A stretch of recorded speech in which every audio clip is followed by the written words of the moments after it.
The 6 hours of Spa was definitely an unexpected and unprecedented race for the World Endurance Championship. The final race before the 24 Hours of Le Mans provided us with a continuation of the on-track battles from Imola, whilst giving some new names time at the front. I'll be honest, I've been very busy this week in preparation of flying out to Indianapolis for the 500 this Thursday, but I didn't want to leave this race without a review video. So what I'll be doing here is compiling some of my unscripted thoughts from the most recent episode of the Rain Race podcast, which I'll link at the end of the video. Be sure to subscribe if you're interested in more WEC content like this, because I have plenty of proper coverage planned for June that extends beyond just the race.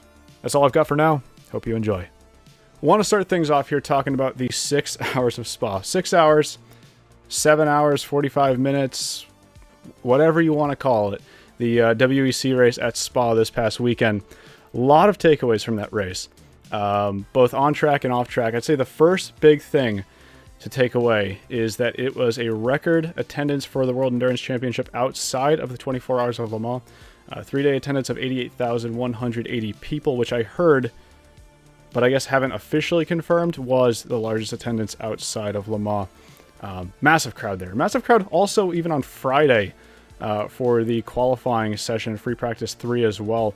Didn't have to go too far into the weekend, though, to get a bit of drama. We had a big crash in Hyperpole for the LMGT3 class with Alex Malikin. Big crash at the exit of Radion in the Porsche, the Manthey Racing Porsche.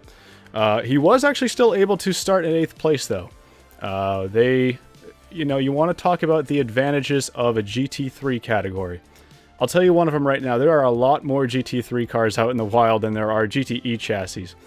What they were actually able to do was rush over the Grello Manthey Racing Porsche that we all associate with either the Nürburgring 24 Hours or the NLS. They were able to rush that chassis over to Spa, strip the bodywork off of it, put all the championship appropriate livery on it, and start the race. Actually still start in 8th place. They didn't get forced to the back of the grid for making that change to the backup car. Also, in the LMGT3 class, Hyperpole qualifying session, though, it was a best qualifying performance of the season.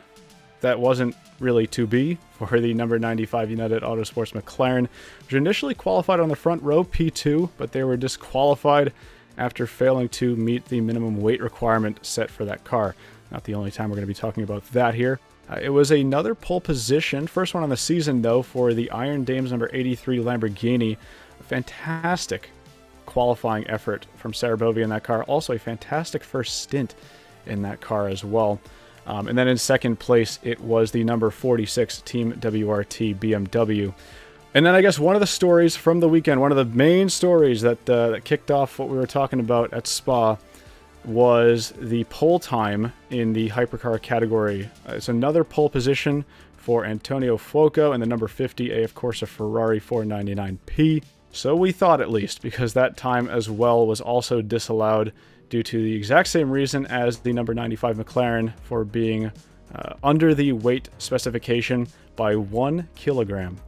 And it was actually noted that that 1 kilogram difference was a mistake. It was due to, at least this is Ferrari's claim, that it was due to an issue that they had with changing some rear bodywork on the car after contact in Free Practice 3.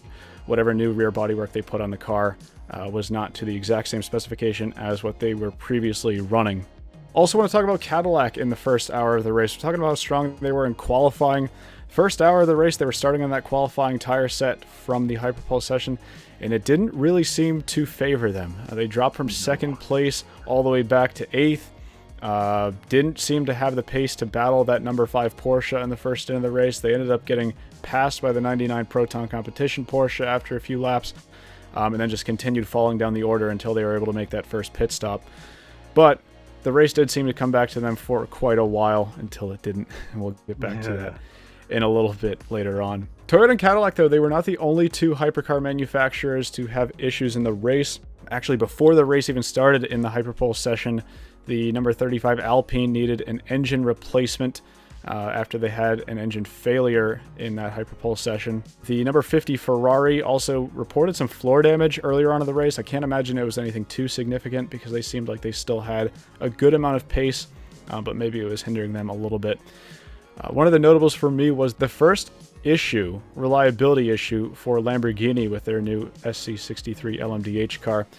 in the form of a suspension failure about halfway through the race. It's the first reliability strike against them. How many times have I mentioned now, when is Lamborghini going to run into reliability issues? Didn't come at Sebring, didn't come at Qatar, didn't come at Imola, but fourth race out at probably the most high-speed race they are going to do before Le Mans. And they run into an issue with the suspension. And then also Neil Yanni in the 99 Proton competition 963, struggling with the door on that car about halfway through the race, finally able to close it under the safety car after what seemed like a good 5 minutes. On the topic of Proton competition, I want to talk about that team in a little bit more detail, because I think Proton's performance at Spa was phenomenal, and I think it was very unexpected as well. They seemed so far since their debut last year to be second best to Jota in terms of the Porsche customer teams, but what a performance they had at Spa, and particularly what a drive from Julian Eindlauer, who I think was probably my vote for driver of the race. I mean, he was making absolutely incredible passes up Radeon multiple times. I think it happened at least 3 or 4 times throughout the race that it was even caught on camera. Maybe it happened more than that. Now, with all the hype around the hypercar class, no pun intended, by the way, I feel like LMGT3 gets overlooked quite a bit nowadays. And I'm not going to exclude myself from that. I'll definitely admit that I talk a lot more about the hypercar category than the LMGT3 class, but I will say, at the 6 hours of Spa, the LMGT3 class put on some great battles, and a lot of great storylines out of that as well. We already talked about the Iron Dames effort and how strong they were, especially in the first stint of the race. We had some fantastic battles throughout the race for some of the new manufacturers as well to WEC GT racing, notably McLaren and Lamborghini. But we also had some fantastic battles for the lead between the two Manthey Porsches. The end of the race ended up coming down to a battle between those two cars. The 60 Iron Lynx Lamborghini was thrown in there as well. I'll admit GT3 racing can be a bit saturated nowadays. There's plenty of GT3 racing on the market. In fact, if you want top-level GT racing nowadays, you're pretty much looking only at GT3. But I don't think that should take away from what we saw at the 6 hours of Spa at all from that class. Wasn't smooth sailing, though, for everybody in the LMGT3 class. And one team I want to talk about in particular, where I guess some of the hometown favorites in Team WRT with their 2-car BMW M4 GT3 program. Lost 2 cars in that race due to no fault of their own, really. They lost the 46 car after contact with the number 38 Jota Porsche 963, which the Jota had contact with the number 20 Team WRT BMW hypercar.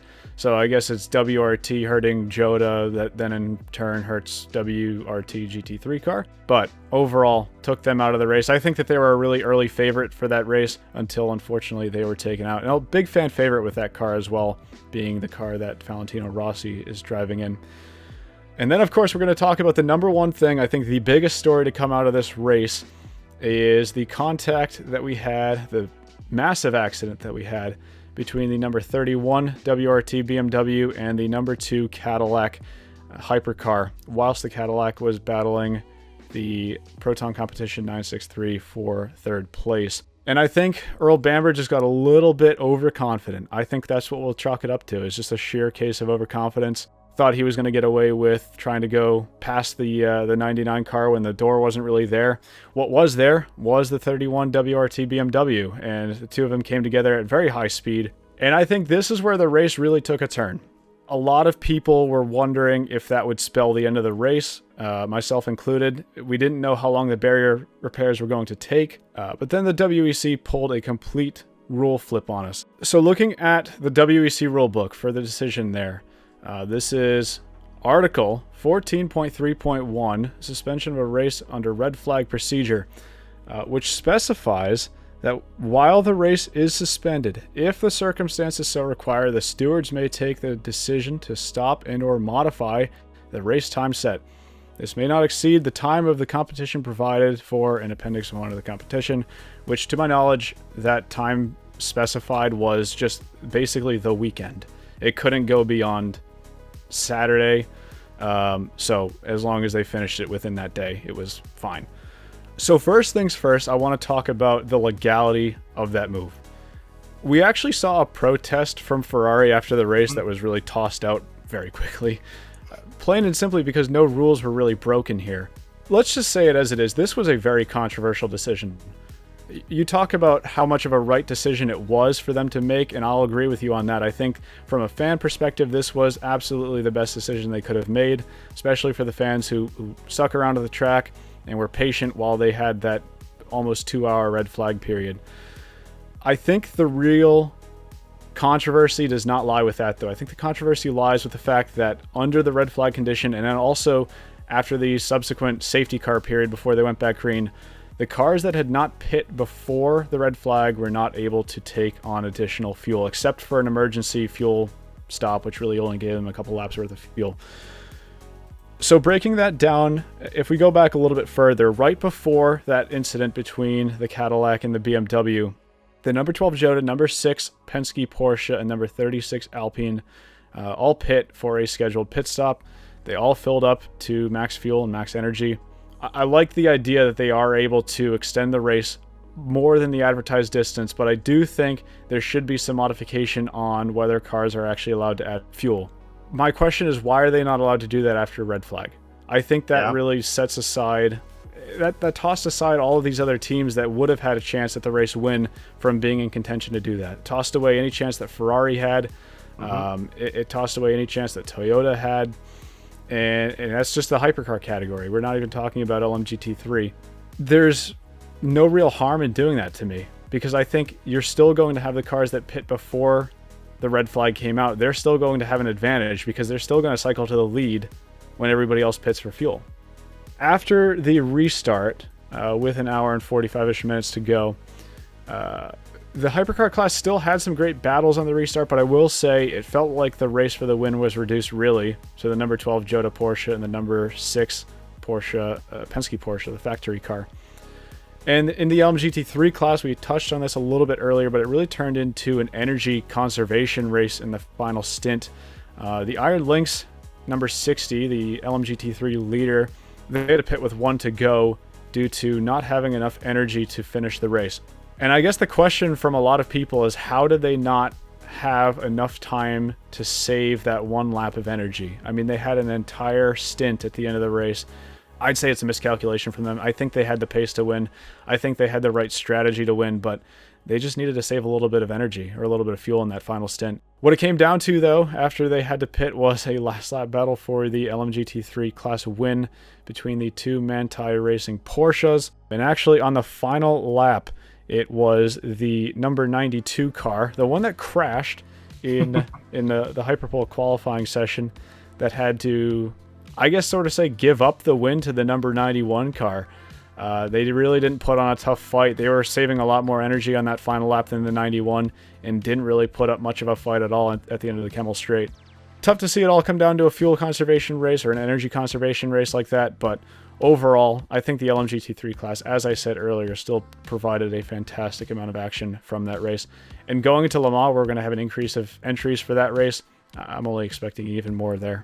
In the hypercar class, it was a first win for Hertz Team Jota with the number 12. That's the new car that they started running this year over the factory number 6 Porsche Penske Motorsport 963. And then in third place, it was the number 50 AF Corsa Ferrari. Rounding out the podium, what I really think they would have wanted to come home with a win there. I mean, that's the second race in a row where Ferrari had the ultimate pace to win. At Imola, it was their mistake. At Spa, it was nothing really they could have done different. It was just circumstance that they ended up falling into. In the LMGT3 class, big winners of the day were the two Manthey Racing Porsches. This was a 1-2 result from them. Porsche had a very strong weekend in sports car racing, I'll say that much. So it's the number 91 Manthey EMA car over the number 92 Manthey Pure Racing 911, and then the number 60 Iron Lynx Lamborghini rounding out the top 3. Finally, I want to talk about the losers from the LMGT3 category, which I only really have one, is Team WRT. I mean, this was a race they were one of the favorites to win, and I mentioned this earlier. Either of those cars probably could have won the race, especially the number 46 car, but taken out by 2 accidents that were neither of their own, and just a really tough weekend for them, especially being the points leaders going into the weekend at Spa. Now they're going to be rebounding to Le Mans without that advantage that they had. So I want to talk briefly about the points in both championships. The top 3 in the hypercar category are the number 6 Porsche Penske Motorsport 963. A really, really consistent season so far from that team. Worst finish out of the first 3 races of the season is second place. And then in second place, talking about second, is the Hertz Team Jota, number 12 winners from Spa. No points at the previous race in Imola, but we're able to pick up max points. Not max points because they didn't get pole, but pick up 25 points from Spa. And then it's the number 7 Toyota. You know, the car that won Imola didn't really have a great race here at Spa, but still showing a good amount of consistency throughout the season. I think they're maximizing the pace that they really have with that car right now. And if they're able to find some more raw performance out of that car in the latter half of the season, they're still definitely in the points hunt as well. But a big lead right now for the number 6 Porsche. And then over to the LMGT3 category is also a Porsche leading the points table over there with an equally dominant lead over second place, the number 92 Manthey Pure Racing 911 over the number 31 WRT BMW that unfortunately walked out of Spa with 0 points. Then in third place, it is the 27 Heart of Racing Aston Martin, tied for second place right now, also with 37 points.